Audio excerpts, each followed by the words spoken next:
अस्सलामुअलैकुम दोस्तों, explore with Hamza की नई वीडियो में खुश आमदीद। आज हम आपको लेकर चलेंगे मिस्र की सुनहरी वादी में, जहाँ के पुरअसरार पिरामिड्स ने दुनिया को सदियों से हैरान कर रखा है। मिस्र के ये अजीम और शान पिरामिड्स ना सिर्फ कदीम तामीरात का शानदार नमूना हैं, बल्कि इनमें छुपे राज, खुराफात, कहानियाँ और साजिशें आज भी साइंसदानों के लिए एक मुअम्मा बनी हुई हैं। आज की इस वीडियो में हम इन पिरामिड्स की तारीख, इनकी तामीर के पेचीदा राज और इनसे जुड़ी हैरत अंगेज कहानियां बयान करेंगे। मिस्र की तहजीब का आगाज तकरीबन 3100 साल कबल हुआ और इस दौर में मिस्र की बादशाहत के मुख्तलिफ अदवार गुजरे। कदीम मिस्री बादशाहों को फिरौन कहा जाता था और इनके इक़्तिदार के दौरान कई अजूबे वजूद में आए। पिरामिड्स इनमें से सबसे मशहूर हैं। इनकी तामीर का मकसद फिरौन के बाद की ज़िंदगी महफूज बनाना था। इन इमारतों में बादशाहों और उनके ख़ानदान को दफन किया जाता था ताकि वो मौत के बाद भी अपनी ज़िंदगी को जारी रख सकें। कदीम मिस्र के लोग ये अकीदा रखते थे कि ज़िंदगी के बाद भी एक और ज़िंदगी होती है, जिसमें फिरौनों को ताकतवर बनाने के लिए उनके साथ उनकी तमाम कीमती अशिया और ज़ेवरात दफन किए जाते थे। यही वजह है कि पिरामिड्स में इंतहाई एहतियात के साथ तमाम कीमती ख़जाने और अशिया रखी जाती थी ताकि उन्हें अगले जहान में इस्तेमाल किया जा सके। मिस्र के पिरामिड्स, खुसूसन ग्रेट पिरामिड ऑफ गीज़ा या हरम खुफू, तामीरात के शाहकार माने जाते हैं। ये दुनिया की सबसे बड़ी और भारी तरीन इमारतों में से एक हैं, लेकिन सवाल ये है कि ये इमारतें कदीम मिस्रियों ने किस तरह तामीर की। इनके पास ना तो जदीद मशीनरी थी, ना ही कोई ख़ास तामीराती आलात, फिर भी वो इतनी बड़ी इमारतें बनाने में आखिर कामयाब कैसे हुए। पिरामिड्स के लिए इस्तेमाल होने वाले पत्थर ख़ास किस्म के हैं और उनमें से कई पत्थर इतने भारी हैं कि उनका वज़न तकरीबन 15 टन तक है। सवाल ये है कि इतने भारी पत्थरों को उस दौर में कैसे मुंतकिल किया गया। एक नज़रिए के मुताबिक मिस्रियों ने दरियाए नील के रास्ते से पत्थरों को गीज़ा तक लाए और फिर लकड़ी के रोलर्स के और रस्सियों का इस्तेमाल करके उन्हें खींचा। कुछ माहिरीन का मानना है कि मिस्री मजदूरों ने हरम के इर्द गिर्द ढलाने और रिम बनाए और उनके ज़रिए पत्थरों को ऊपर ले गए। जैसे जैसे तामीर बढ़ती गई, ये रिम ऊंचे किए जाते रहे।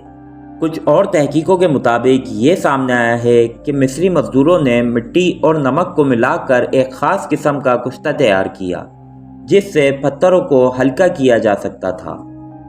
उससे वो पत्थर हल्के हो जाते थे और उन्हें ऊपर ले जाना आसान हो जाता था। इस थ्योरी के हवाले से बहुत सी कयासराइयाँ हैं, लेकिन कोई हतमी सबूत आज तक नहीं मिला। पिरामिड्स का डिज़ाइन भी इंतहाई हैरत अंगेज़ है। ये पिरामिड्स 51 दर्जे के ज़ाविये पर तामीर किए गए हैं, जो इन्हें ज़मीन से इंतहाई मुतवाज़न रखते हैं। हरम खुफू की साख़त में शुमाल का रुख भी निहायत दरस्तगी से शामिल है। इन इमारतों की ऊंचाई, ज़ाविये और पैमाइश इस बात का इशारा देते हैं कि कदीम मिस्री इंजीनियरिंग और रियाजी में बेहद माहिर थे। पिरामिड्स के अंदरूनी ढांचे में मखसूस कमरों और रास्तों की तश्कील की गई है। सबसे अहम बादशाह का कमरा है, जहां बादशाह को दफनाया जाता था। इसके अलावा मलका का कमरा और ग्रैंड गैलरी भी शामिल हैं। पिरामिड्स के अंदर बाज़ जगहों पर खुफिया रास्ते और चैम्बर भी पाए जाते हैं, जो मुमकिना तौर पर कीमती ख़जाने और कदीम मखतूतात को छुपाने के लिए बनाए गए थे। पिरामिड्स की गहराइयों में कई मिस्टीरियस राज पोशीदा हैं। पिरामिड्स की बुनियादें और ज़ाविये इस बात का सबूत देते हैं कि कदीम मिस्री रियाजी के पेचीदा उसूलों को जानते थे। हरम खुफू की बुनियाद में पी कांस्टेंट पाया जाता है, जो रियाजी का एक बुनियादी उसूल है। इससे ये सवाल पैदा होता है कि क्या कदीम मिस्र के इंजीनियर्स और मेमार इतने माहिर थे कि उन्हें जदीद रियाजी के उसूलों का इल्म था, या ये सब एक इत्तेफाक है। इस सवाल का जवाब आज भी एक मुअम्मा बना हुआ है। दोस्तों, पिरामिड्स के हवाले से दुनिया भर में कई खुराफात और पुरअसरार कहानियां मशहूर हैं। जब भी किसी ने फिरौन की मम्मी को खोलने की कोशिश की तो कहा जाता है कि उसे लानत का सामना करना पड़ा। मशहूर आर्कियोलॉजिस्ट हावर्ड कार्टर की कहानी इसका सबसे बड़ा सबूत है। جب انہوں نے توت خامن کی ممی کو کھولا تو ان کے ٹیم کے کئی ارکان پرا اسرار بیماریوں کا شکار ہو گئے۔ کچھ لوگوں کا ماننا ہے کہ پیرامڈز کی تعمیر میں خلائی مخلوق کا کردار تھا۔ ان کے مطابق قدیم مصریوں کے پاس اتنی مہارت اور ٹیکنالوجی نہیں تھی کہ وہ ایسی عمارتیں بنا سکیں، لہٰذا ان کا کہنا ہے کہ یہ سب کچھ خلائی مخلوق کی مدد سے ممکن ہوا۔ جدید سائنس نے پیرامڈز کے رازوں کو سمجھنے کی کوششوں میں کئی جدید ٹیکنالوجیز کا استعمال کیا۔ Thermal scanning, geophysical scanning اور ریڈار ٹیکنالوجی کے ذریعے پیرامڈز کے اندرونی ڈھانچے کو جانچا جا رہا ہے۔ کچھ سال پہلے تھرمل اسکیننگ کے ذریعے پتہ چلا کہ حرم خوفو میں ایک وائڈ اسپیس یا خفیہ کمرہ موجود ہے، جسے شاید قدیم مصر کے لوگوں نے خفیہ راستوں کے لیے بنایا تھا۔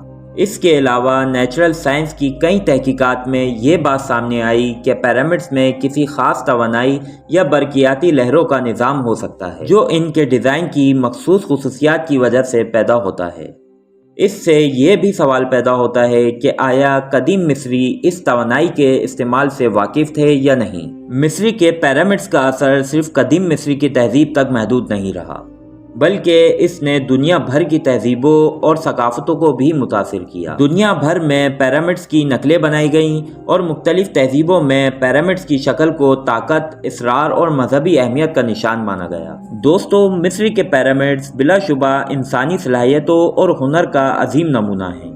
ان کے پیچھے جو راز چھپے ہیں وہ آج بھی ہمارے لیے معمہ بنے ہوئے ہیں۔ کیا یہ سب کچھ قدیم مصریوں کی حیرت انگیز انجینئرنگ کا نتیجہ ہے، یا پھر واقعی اس میں کوئی ماورائی طاقت، جادو یا خلائی مخلوق کا کردار تھا؟ یہ مسٹری شاید مکمل طور پر کبھی حل نہ ہو، لیکن اتنا طے ہے کہ مصر کے پیرامڈز ہمیں اور پوری دنیا کو حیران کرتے رہیں گے۔ تو آج کی ویڈیو یہیں تک کی تھی۔ اگر ویڈیو پسند آئی ہو تو ویڈیو کو لائک کریں، شیئر کریں، چینل کو سبسکرائب کر کے بیل نوٹیفیکیشن کو آن کر دیے گا تاکہ آپ کو لیٹسٹ انفارمیشنز ملتی رہیں۔ اگر آپ بھی ایسے ہی کسی ٹاپک پہ ویڈیو بنوانا چاہتے ہیں تو ہمیں کمنٹس میں لازمی بتائیے گا۔ ملتے ہیں آپ سے اچھی سی ایک نئی ویڈیو کے ساتھ، تب تک کے لیے مجھے اجازت دیں۔ اللہ حافظ۔